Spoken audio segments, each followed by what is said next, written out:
Bonjour à tous et bienvenue dans cette nouvelle leçon de français. Aujourd'hui, nous allons évoquer les différentes notions de base en conjugaison. N'oublie pas que le verbe est le centre de la phrase verbale. C'est autour de lui que la phrase se construit. Il est donc essentiel, pour commencer, de le définir. Il existe deux types de verbes. Tout d'abord, nous avons les verbes d'action qui, comme leur nom l'indique, expriment une action effectuée ou subie par le sujet. Ensuite, il y a les verbes d'état qui expriment un état dans lequel se trouve un sujet, comme par exemple les verbes être, demeurer, sembler, avoir l'air.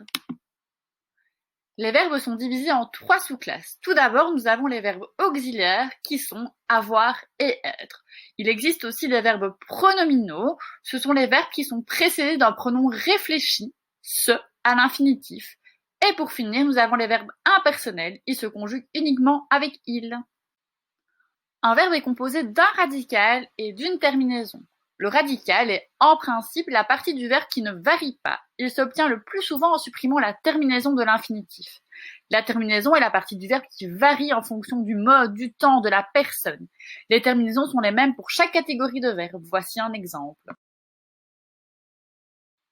Pour conjuguer correctement un verbe, il faut lui attribuer la bonne terminaison. Or, les terminaisons varient en fonction des groupes auxquels appartiennent les verbes. Les verbes se classent en trois groupes différents. Le premier groupe reprend les verbes qui se terminent en ER à l'infinitif.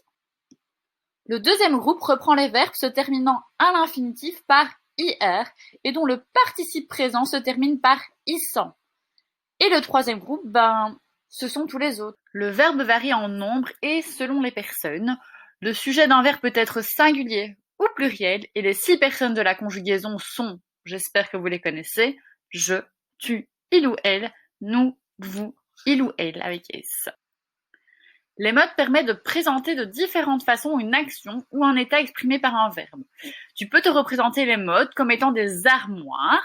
Il existe 6 modes de conjugaison, le mode indicatif, impératif, subjonctif, participe, conditionnel et infinitif.